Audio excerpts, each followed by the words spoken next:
Good afternoon, everyone. How are y'all feeling? Excited? Why don't you help me give a warm welcome to Tanya Sam for taking time to be with us?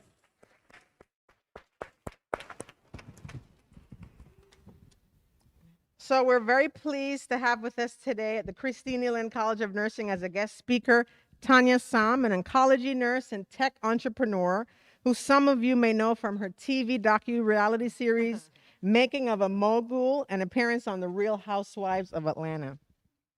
So you may have had time to learn a little bit about her, but I'll just tell you a little bit more. So Tanya Sam is a tech-savvy investor who has made it her mission to empower the next generation of minority entrepreneurs. And as the director of partnerships at Tech Square Labs, Tanya has mentored over 60 companies with women and minority founders and helped invest in over 50 companies that have generated a total of over $100 million in revenue. Give it up for Tanya. Not only that, but she also co-leads the Ascend 2020 Atlanta program that supports minority and female founders, and she co-founded Built by Women, a business accelerator for female entrepreneurs. Tanya earned a Bachelor of Science in Genetics and Cell Biology from McGill University and a Bachelor of Science in Nursing from the University of Toronto, something that many of you are here to accomplish, your Bachelor of Science in Nursing. She comes from a medical family. Her mom and her grandma were both nurses trained in England before moving to Canada, and her dad came to Canada and attended medical school and worked as an OBGYN. Tanya worked in oncology, bone marrow transplant for over 10 years, but also had a range of jobs in other specialties. She also worked in pediatrics and leukemia, lymphoma care, public health, STDs, women's health and wellness, float nurse, travel nursing. She consulted in many nursing tech projects. She will share her journey with you from oncology nurse to tech investor during our conversation today. She's also here to talk about professional development with you and engage with you. So after I open the discussion with a few questions for Tanya, we strongly encourage you to share your questions and comments. This is definitely meant to be interactive. So the program is also being live streamed for our Davie campus students, and the recording will be available to watch on demand. As you can see, we provided boxed lunches for you, and we know that some of you have to leave a little bit before 1 o'clock, so we understand that in advance. Education comes first. That's why you're here. So we'll understand that.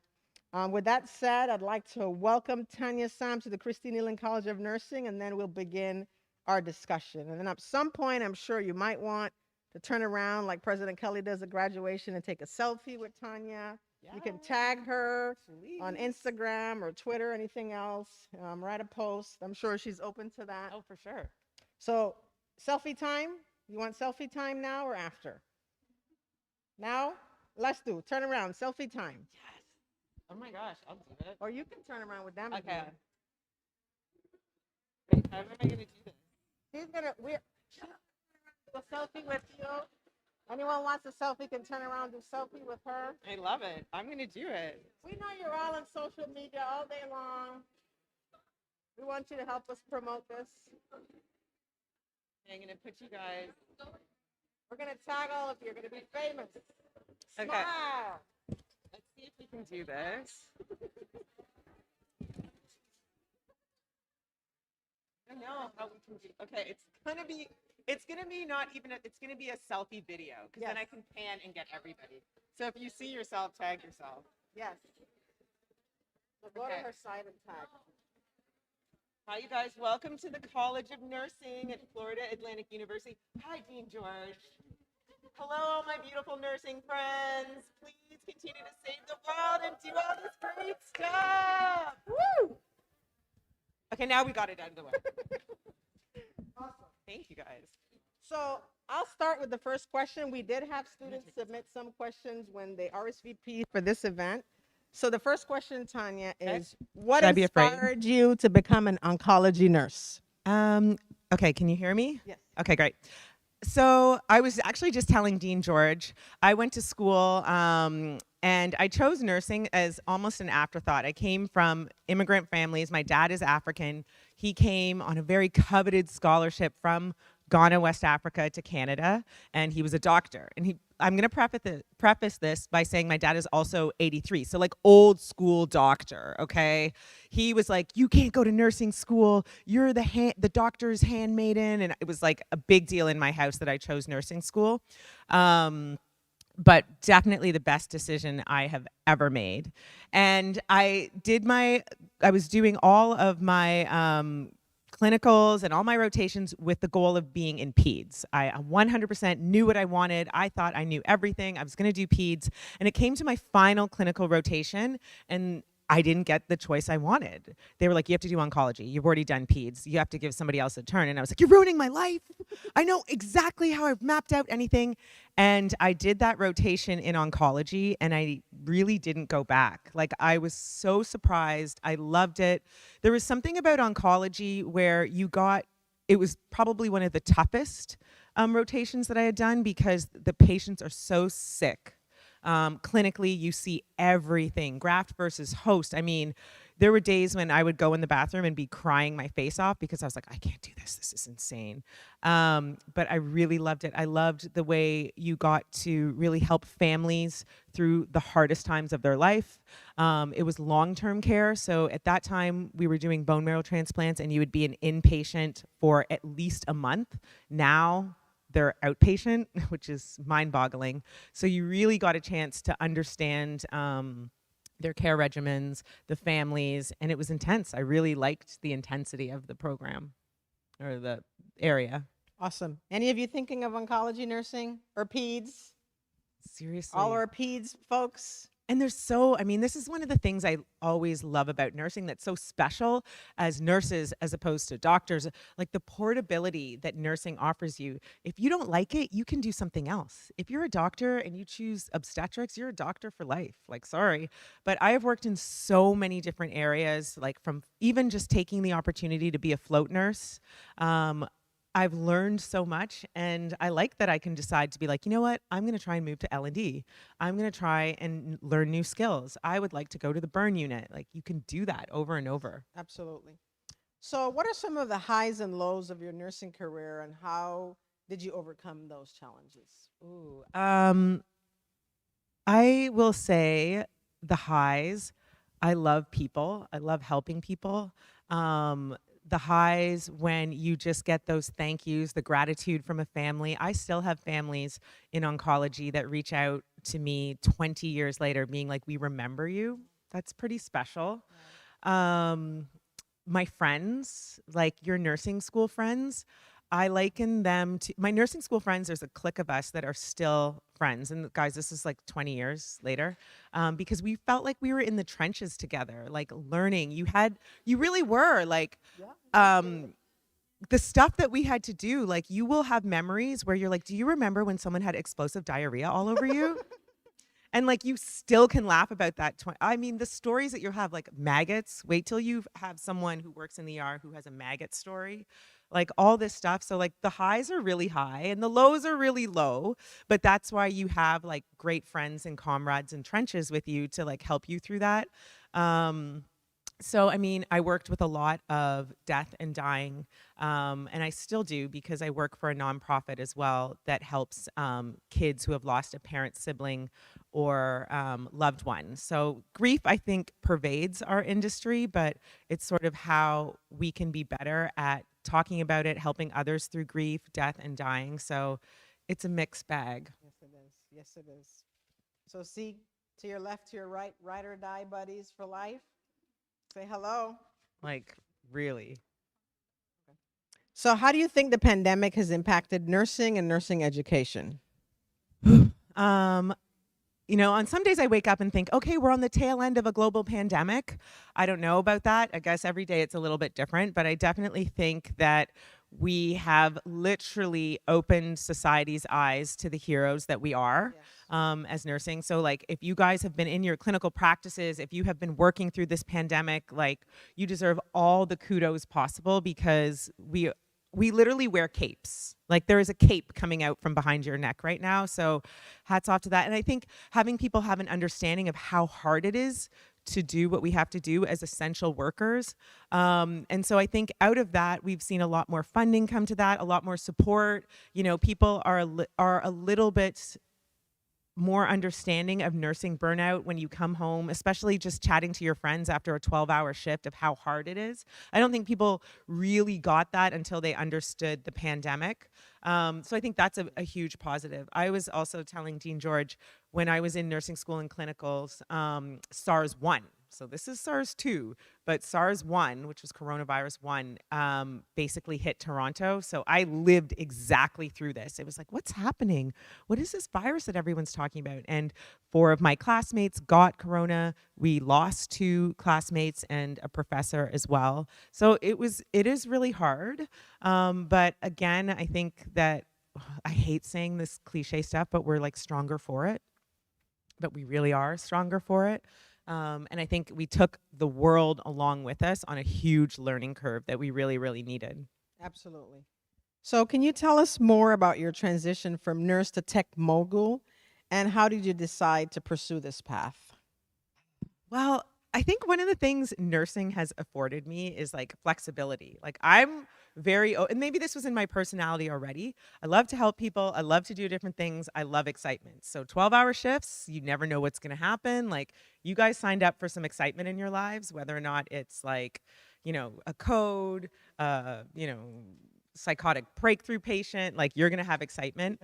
And it never, like every day is always going to be an adventure. So when I was actually practicing nursing, I kept going to work every day and I'd be drinking coffee, trying to stay awake. Same with like all my colleagues, the doctors, nurses, professionals around me. And I was like, why do we have to drink coffee? Like, isn't there something that can help us support our brain health? So I decided I started playing around in entrepreneurship and I decided to make a beverage. So it was a 2-ounce beverage. It was called Limitless Smart Shot. And the idea was it was going to make all of us smarter every day, like the Red Bull for nurses and people that use their brains.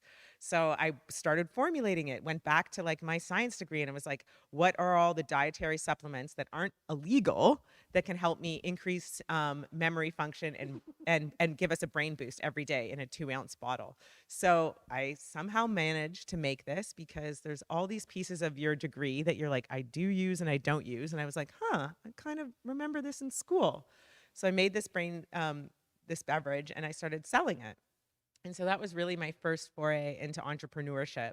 And so I sold that. So I'd go to work every day. I'd be in the med room calling a supplier. Then there'd be a code. I'd be like, I gotta go. I gotta call you back, and like hang up. And then on my days off, I'd be schlepping this 2-ounce beverage around to grocery stores and anybody who would sell it to me. I was trying to sell it online. I'd be in the back of a nursing college. And so I did that for about 4 years. At some point, I was like, I had to make the decision if I could stay working full-time as a nurse and build this company. So I quit. And it was literally, I cried over it. I just was like, please, somebody tell me what to do.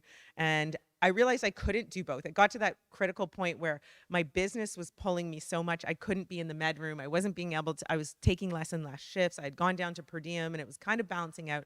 But I did finally say, okay, I'm going to quit and see if I can build this. And I started building it full time. And then I started our fund, an accelerator program. So it was like this weird mix of I was wearing all these hats. And that's how I really got into technology and entrepreneurship. I had this idea. I thought I was going to try and build it. It was very scary, but I sort of did it. And I wouldn't call that a great success. I sold that company and its assets. Like it was nothing that I was ever going to sail off into the Caribbean for, but somebody wanted it. I built something that was valuable and I was pretty happy with it. And I was ready to move on to something else at that time too. That's awesome. So, what sort of advice do you have for our students who are interested in becoming involved in the tech industry, who want to blend their nursing and tech interests like you did? So there's this expression in the Valley, and I've spent maybe, about 14 years nursing. I did sort of a blend. Then I went into this technology world where I run a fund, I run accelerators. I've tried many different veins of entrepreneurship. And there's this expression in the technology world right now, and it's software is eating the world. everything we are doing right now is software focused. How you order your food, how do you talk to your friends? Like if you are starting a cupcake business in your basement, you were going to put it on a Shopify store and there will be a technology interface or overlay to everything you want to do. And so I kind of have the same perspective with you guys are young leaders, nurses, whether or not you are going into nursing, technology does something in every aspect of your lives and your career. So if you're thinking about now or 5 years from now or 10 years from now, you've got to look at it with a lens of how will technology impact and change what we're doing. I mean, even in my short career, I mentioned bone marrow transplant. When we used to do a bone marrow transplant, we used to have these protocols that had been around for about 20 years. It was a 3+7, you'd have like 3 days of chemo and then, I mean, it was a whole thing. And you'd have to stay in the hospital for 30 days, no matter what. That doesn't happen anymore. It's an outpatient thing. Like technology has changed so much, especially in oncology, especially as we've added on just data and patient tracking and understanding. So I think all of you have the potential to be entrepreneurs, to mix how you can problem solve with nursing, to solving problems, to creating solutions, whether there's a technology layer on it or not, is probably a guarantee. Like everything we do. I started nursing when we were paper charting, y'all. Let me write out my notes and like hand the paper to one person. I mean, it was insane. Like you'll never see a paper chart now. So just it's being that visionary person to some little thing that irks you every day in your practice, something that a patient complains about all the time. Like you have this invaluable piece of knowledge that you have learned over the years that you can solve problems with and approach the world to change the world. Awesome. So hopefully some of you are going to use your nursing degree and combine it and solve world issues in some way, shape, or form, And- blending your passion with your. And I also want to say, like, passion is a big thing, but it doesn't have to be, you know, oftentimes people get stuck trying to be like, I want to come up with this great idea that's going to change. Sometimes the tiniest little ideas. Like, I mean, I've had friends who invented valve hubs, small things. It doesn't have to necessarily change, you know, cure a disease. It can, please do, but it's just small things that can make life incrementally better, or little things. It never has to be so huge. So don't count yourself out thinking like, man, I got to save the world today. Could be just something really tiny that's super useful. Awesome. So let's open up the discussion here from some of you students. And we have students, of course, here in person and also some joining by the live stream. So you can just raise your hand if you have a question, and then we'll direct you to the microphone up here by Janine. Any questions out there before we look? Anyone on live stream with a question? Anyone in the audience with a question? I also have other questions some of you have submitted. Oh, We have a question. hi. She's going to bring the mic.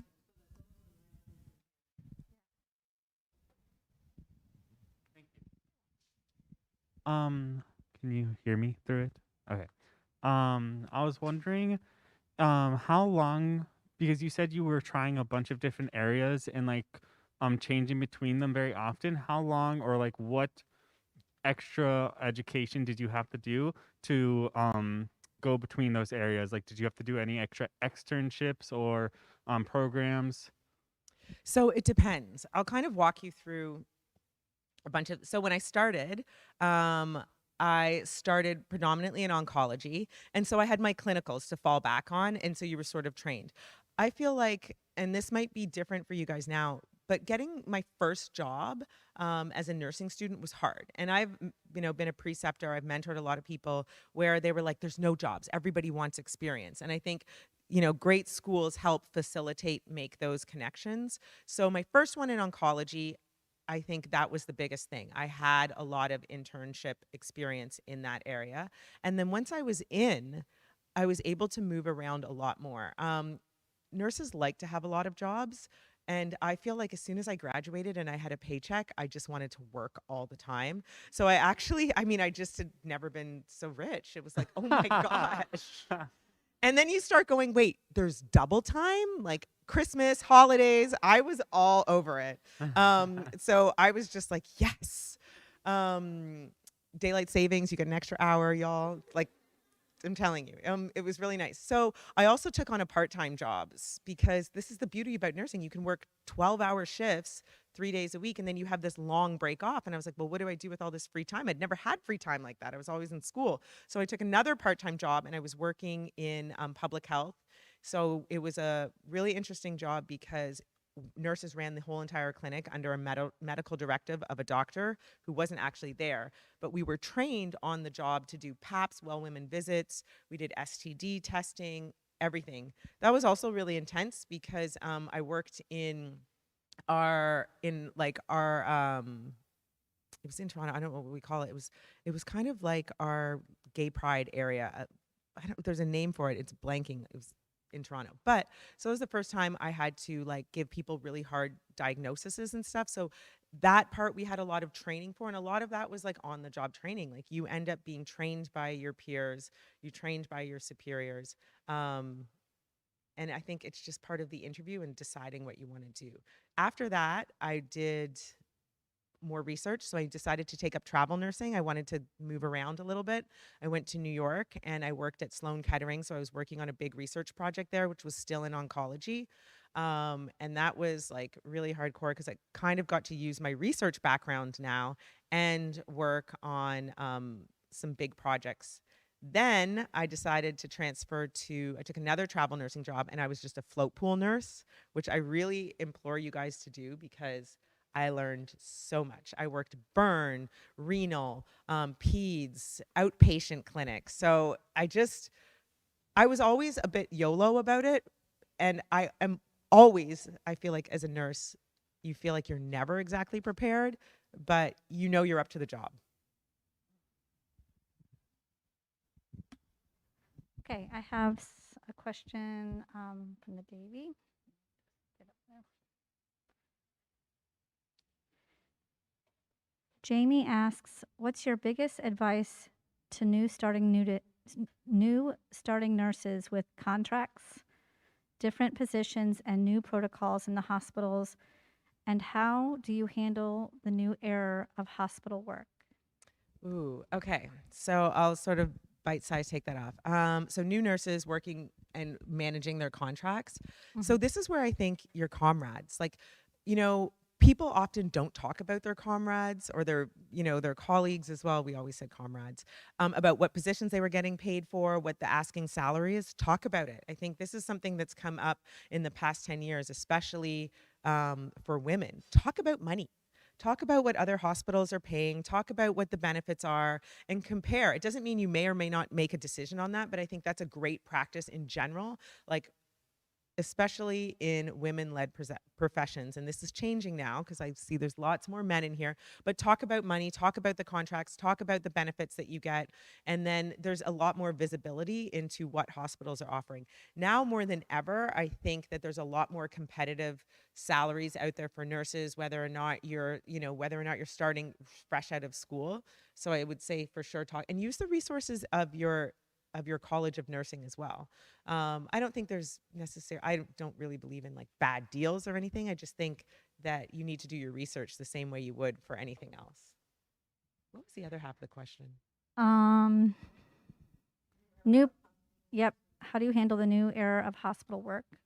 Oh, I don't know, because I feel like I haven't worked in a hospital in at least 10 years, so I think a lot has changed from that.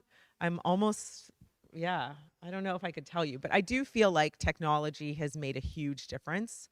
And in my experience, I just feel like we have done so much more for patient care, and the way we are holistically approaching it, I think, is probably the best thing that has come out of like the advancements of this, because we're so much more open to different modalities. We're so much more incorporative of bringing in other specialties into practicing. And I think nurses are really at the forefront of speaking up for our patients to make sure that we advocate for all those other things. And we respect other people's choices and how they want to receive care and deliver care. Okay, I have another question from Nicole. What is your favorite nursing memory? My favorite nursing moment?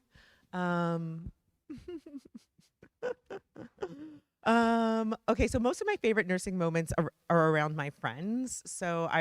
First of all, I loved the night shift because I feel like the night shift was always fun. We had a good time. You never knew what was going to happen. Like people like from sundowning to full moon stories, like there was always some sort of excitement on the night shift. And then when it was like quiet nights, we would literally have like nurse karaoke. So I do a really mean Tina Turner. So like that is what popped into my mind. I feel like some of the highs, patients that like defy all the odds of, oh, we can't do anything more for you and they're still alive. I just love that because I believe in miracles. I believe in medical miracles. And I just believe that like we help foster so many people to do incredible things with their bodies and their recovery. Those moments when patients see you again and they're like, do you remember me? I think that's really incredible. I have crazy ones with, my first code. I actually still remember my first code and realizing I know no one else is coming in to start running this code. Like, you got to do it. And like, those are like big things that when you're sitting here and you're like, okay, clinical. And then when you're out on the floor and something's happening and you just know, or you have to remind yourself, I say like, put on your little hero person and be like, I got this. Like, I know what I'm doing. I'm trained for this every time. So don't ever let that imposter syndrome of like, oh my God, do I know? You know what to do. You know what to do. You know what to do. You know what to do. Just keep telling yourself that. Okay, I have another one from Niana. Do you still keep your nursing license current? And if so, how do you stay current on the up to date clinical aspects of nursing while also running and uncovering new businesses? This is a bigger question of like, how do you juggle everything in your life? And somehow you just do, and somehow you drop a ball, you pick it back up and go, okay. So I did let my nursing license lapse. I got my years confused. But before that, I basically just had to go online and do CCEs. And so there was a lot of really easy programs now that let you do a lot of coursework online and you would keep up that way. And then the pandemic hit and I didn't do it. I didn't go back and do it. But I was working pretty heavily on some big companies that I was helping to mentor and was really active with during the pandemic to keep them alive. So that is one thing that, hey, when you talk about how do you keep it all together, sometimes you just don't. Anyone out here? I have another question, but I want to give somebody a turn out.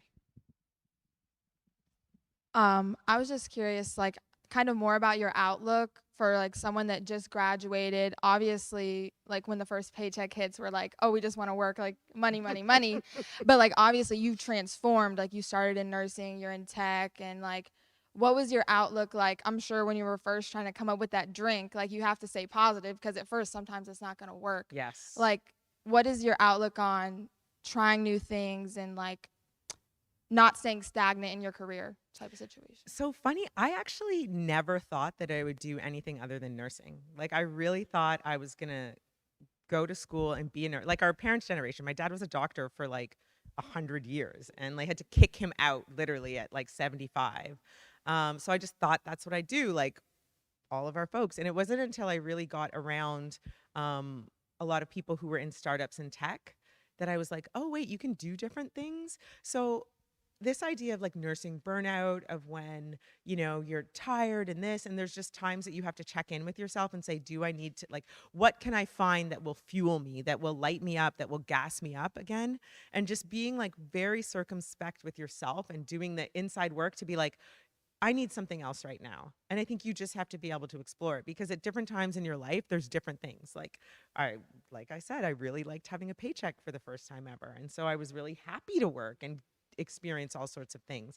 And then there were certainly times in my nursing career where I can remember I got a new job, I switched to a new hospital, and the team and the morale there was really not good. Like, I didn't want to go to work. I couldn't figure it out. Like, I never felt like I had, people who had my back. And that was something that I had to, it was really hard for me because I was like, I like to fight through things, but sometimes you have to just go, okay, it's okay to make a different choice here and do something different and just explore. Like you're always pleasantly surprised by stuff that you or challenges that I think you face that you end up on the other side. You're like, hey, I had to pivot. I wanted to do something different and I'm happy. Or maybe I went back to something else. So just do it all. Like, don't put yourself in a box. Like, you can practice different specialties, you can change your job, and you can have side hustles. Okay, another Davy question from Lucas. What developments have you seen that people are doing to help bridge the gap for health disparities for people of low socioeconomic status and minorities? Ooh, so I will say one of the beautiful things that has come out of the past couple years where we've had a global pandemic, we've had Black Lives Matter, this social justice movement, we've had shifts in the presidencies. There's a lot more money flowing around for projects like this. I think people have been forced to sort of put their money where their mouth is. And so I've seen a lot more funding that's available for to bridge like those disparities in socioeconomic statuses and gaps, in particular with health tech. So I do a lot of investing in early stage health tech companies. And this was something that people were very like, I'm not sure about the ROIs. Like, am I going to get my money back? But people have started to really see the benefit in like social good. Like, if a rising tide lifts all boats. So that to me is really exciting. I think I'm looking at you on the camera, so I'm trying to look you in your eyes. But that to me is really exciting. And I think that oftentimes people could sweep those things under the rug if they're like, it didn't really matter. It's in one income bracket. But we've seen a lot more funding to that and a lot more people who care passionately about solving those problems. And I'm not saying that we've seen the needle move a lot. I think that's a huge problem that will take a long time to fix in monumental ways, but we're seeing more eyes on it. And those are the little things that I'm grateful for.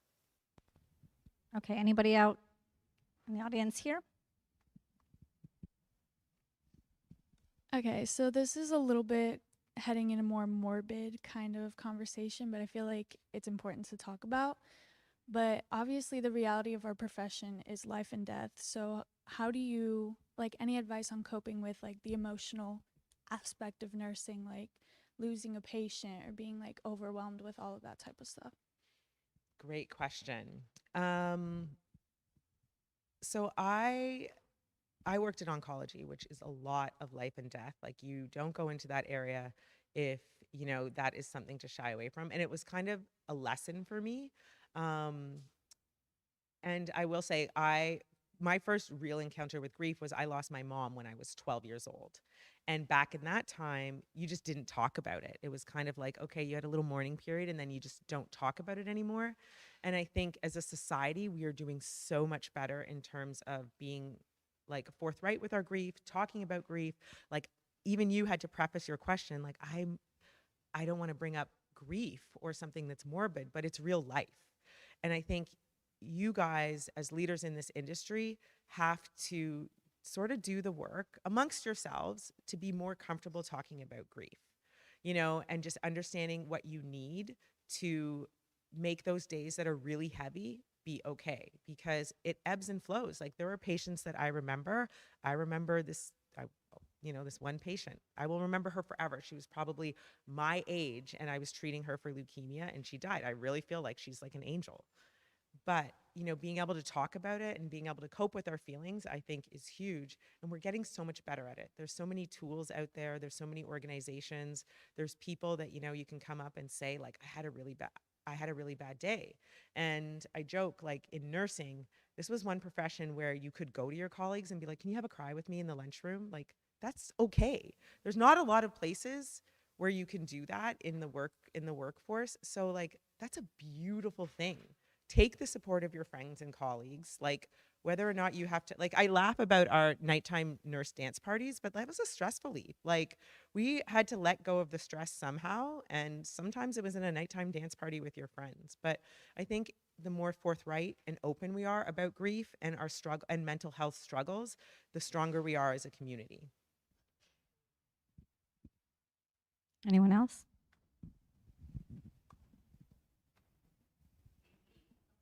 My question is, what piece of advice would you give to a new grad nurse starting their very first job? Ooh, I love this. Okay, so new grad nurse starting your first job. Okay, first of all, I don't know how it is right now, and maybe you guys can speak to me. I feel like when I was preceptoring and doing a lot of mentorship, a lot of folks, maybe like 3 and 4 years ago, were saying it was really hard to get jobs. Is that still how it is, or do you find it much easier now? Yes. So, like, that's a big deal because a couple years ago, nurses, especially like new grads, they were struggling to get jobs. Now it's changed. So, this is like to your advantage. So, I just say networking. I know it sounds cheesy sort of thing, but networking works. Like, people that you know who work on floors, ask a lot of people about how they like their job. And I think if you have this ability now where there's more jobs out there, you don't have to take the first job that comes to you. That's amazing. And ask people on the floor, is the manager nice? Like, are the people nice? Do they support you? Like, how do they feel towards new grads? Like, shop around and get a little bit of insight to that. And when you do tours for an interview, like, ask the nurse manager who's interesting, can I look at your floor? Can we hang out on the floor a little bit so you can see how it is? Like, you can tell really quickly if, like, it's a mean group of people and nobody's helping and everyone's working in isolation. Like, that's not fun. Like, the beauty of nursing is like the people around you that help you. When you have a bad day on the floor, you want someone to be like, I got you. Do you want me to give those meds? And you want to trust that person as well. Like, it's a lot. It's life and death. Like, you want to trust the people that you're working with. So now that you have like a little bit more choice, feel around. And like, I don't think that you can make the wrong choice. I feel like I grew up thinking you had to make a choice and stick with it for a long time. I think we can be so much more fluid in our choices. And if it doesn't fit, you can say, this doesn't fit for me. I'm going to move on to something else. And you can do that, and it's totally fine. Okay, I have another question from Davy. It's Natasha. What are some of your nursing school comrades doing right now as a profession? And what are some interesting out of the box nursing jobs you have seen? Ooh, I love this. Okay, so interestingly enough, I graduated from an accelerated program. So a lot of the people that were in my nursing program had professions before. And so I do think my nursing school people are doing a wide range of things. Like, I have two that are actually working, doing not nursing at all, but working in investing as well, which I just discovered quite recently. A lot are still at the bedside, and a lot have gone into management. I have one that runs a hospital system in Detroit, which is like pretty epic.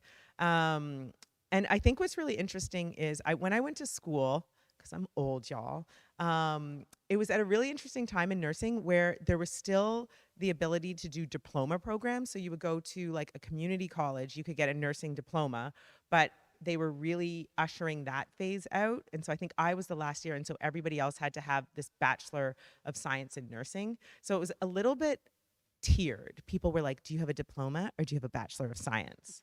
And so that, for a lot of people at that time, was a little bit interesting because there was this whole thing of like, well, are you going into nursing to be a bedside nurse or not? And I was like, I want to help people. I want to be at the bedside. Like, and most of us, I think, that went into nursing at that time did. So there's a broad range. I feel like because I have a background in healthcare and nursing, I'm now working sort of on the entrepreneurship side where I like to invest and help and advise a lot of companies that are working in health tech, because a lot of people don't understand the nuances of that in the tech world. So it's kind of feels like my superpower. So I think whatever your superpower is, just sort of follow it. Okay, great. Anybody out on the floor?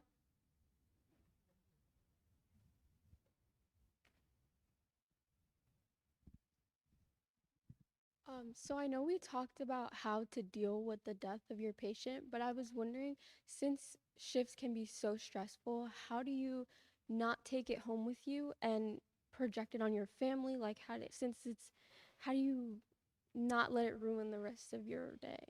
Mm, well, okay. I do say I think that's really hard because there's some days where, especially like your clinicals, you're young, it gets better. I will tell you, it does get better. But I think nursing school was hard because you're in a profession where not your other friends are going to school and they're like, oh my gosh, I'm studying history. It's not life or death.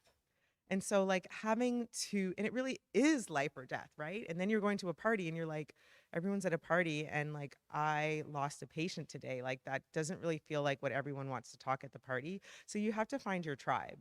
You have to find the people that understand when you go out for drinks, you want to talk about like a code or like somebody's trach that went in or that wouldn't go in, like, because that's kind of cool. Like that's the stuff that's cool to talk about. That's why we're here. And you want to talk about new meds and stuff. So I think you find your tribe. I can talk louder.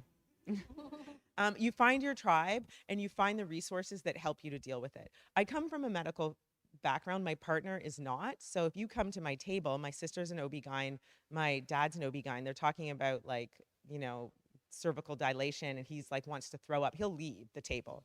So he's like, you people are weird. But like, it's interesting. All my, you know, our family was very medically oriented, but I just think you have to find the people that will listen to you and make sure you find people that listen to you. So if it's not your family and they're like, okay, you know, literally go on Zoom with someone and sit in your bedroom and have a cry. Like you can tell I'm a strong proponent of a good cry because I think it's therapeutic, but like this is stuff that was really special to what we did. Like you have to be able to find the outlet to cope with a lot of the life and stuff that we do, and it will serve you so much more even in your practice, in your relationships. Like it's a big piece of, I think, my growth in general. Okay, who else? Arthur? I'm just gonna, before she answers, I'm gonna add to this because I feel like I learned this later in life. The pandemic taught me to meditate. I didn't meditate before this pandemic. I'm 43. And so I think when I came in, there's a meditation class. You guys have a meditate. That stuff is super powerful. And I wish I had that in my toolbox back then. That's a big deal. And journaling, like small things, but nobody told me to do that 20 years ago. Okay, what advice would you give to someone who's never invested before that's interested in starting or yeah? So I love this question because in particular for women, I've been a strong proponent for the past 10 years, like especially in the technology and venture capital world, like the statistics are abysmal. There's less than 1 to 2% of women that ever get venture funding. So I think that having conversations like this where people, especially from a young age, can be like, listen, I would like to start investing my money, having better financial literacy and acumen so that we can build generational wealth, super important. So early stage, I would say that if you have any little extra to invest, pay off your debts. Because sometimes like this misconstrued thing of like, okay, should I just keep my student loans forever? Like I really worked aggressively to pay off my debts very quickly. So those overtime shifts, I was like, boom, boom, boom. Because then I felt like I would have the freedom to start investing and putting money aside for like the rainy day. So I maxed out like 401ks, Roth IRAs, like with those overtime shifts, because I just taught myself to think about they didn't exist. I'm putting them into something else. Like that whole idea of like it's tax payday, I'm buying shoes. I was not for it. I just like put it away so I never saw it. And then once you want to start, I think those are really conservative, safe investments to start doing, especially through your employer or your job. Like you can dabble into like startups, technology. There's a lot of crowdfunding platforms that you can follow. But I also tell people if you want to start investing that way, follow your heart in terms of stuff that you're interested in and you understand. So you know, like the stock market is tough to understand. And I didn't take finance degrees. So for me, that felt like a huge leap because I was like, I don't understand what's happening. And this is my precious money. I really want to understand how to make it work the best for me. So either do your research into the area you want to put your money in or find something that makes sense to you. Like one of my first nursing investments I did was almost like, Uber for nursing in hospitals. It was a marketplace so that you could like literally pop up on your phone and be like, hey, I want to take a shift today. Which hospitals? And that before had never been done because you only had to work at one hospital. And so it was a whole thing of like, well, regulatory wise, is this going to work? And I was like, but this makes sense. And if Uber can break regulations to do it, can we do similar things in medical and healthcare in the healthcare system? So I was like, I believed in it. So I was like, okay, I'm going to put a little bit of an investment in here because I understood the need and the problem. Any other questions from the floor? Okay. Yep.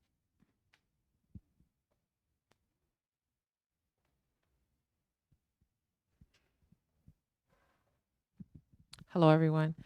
I Hi. love that Uber shifts in nursing. Pardon? The Uber for shifts in Yeah. nursing. I love that, and it made me think about something that you had touched on a bit earlier when you spoke about being around people in the technology industry. How did you go about getting access, considering that you came from a medical background? What hurdles did you have to overcome? Okay, so full disclosure, I started dating my now partner and fiance. And so that's really, he was deep into technology and startups. And so that was my foray into it. Because I realized how tough that was and how interesting it was to break in my entranceway, he was starting an early stage cybersecurity company. And so he really was instrumental in helping me believe in myself because I, back then, I knew what I knew. I knew nursing. I was a really great nurse. I was super smart at what I was doing. I felt like I had all the degrees that, I could wear this stamp of approval. So moving into startups and technology, like I had classic imposter syndrome. I was a black girl walking in. I was like, I don't know how to code. I don't know what you're doing. I had all the things where someone would be like, excuse me, honey, could you go get me a bottle of water? And I'd be like, no, I'm actually here working. And they'd be like, oh, well. So all of it happened to me. But I think what I realized was, and why when we started our fund in Tech Square Labs, was I wanted to create sort of an ecosystem for women, minorities, people that weren't of the tech world, who didn't have a bachelor of degree in engineering, et cetera, who could walk in and be like, I've got ideas. I need help building them. I need help scaling them. I need help finding a technical co-founder. So no matter where you are, there's always going to be a tech hub ecosystem. And I actually think it's quite inviting. Like, go to those networking events, whether they're in real life, whether they're in the metaverse, whether they're on a Zoom, and meet people. And one of the things I think, if you're working on an idea or you've got an idea, the biggest mistake I think people make is not telling people about their idea because they think someone's going to steal it. But if you have an idea, it's kind of like you need to meet people to build your tribe and build people who want to work on it. So go to those ideas and be like, I have this really great idea. Because invariably what happens is people remember you for your idea. And they'll be like, oh, I know somebody else who's working on that. I met her. I'm going to connect you. Or like, I really want to work on your idea. Like, that's amazing. I have a skill set that might help you sell it, or that could do graphic design or this. And like, if you're passionate about it, people like gravitate to passion. That's how you build a team. So talk about it, get out there, network. I don't think you need an invitation. You just need to walk in. I think I tell people that all the time. And, it's like you've got to have those days when you're like, do your power pose, you walk in, you're like, I belong here. That's right. Why don't you join me in thanking Tanya for spending time with us and sharing her wisdom with us, to yourselves for asking amazing questions. You've all asked very stimulating questions, and hope you walk away with this feeling empowered, motivated. Before we close, don't leave because we want to take a group picture, but I also want to say a number of special thank yous. Thanks to Janine Muller, an engagement coordinator, for being our Vanna White. Valentine Etienne for feeding y'all. Suzanne Folks at the back for being our choir director here and organizing all of us. Our amazing IT team at the back for making live stream possible, recording possible. I'd also love to thank our faculty. All faculty, raise your hand. We have faculty over here to the right. Also, FAU alumni relations team at the back. Thank you. Our photographer here.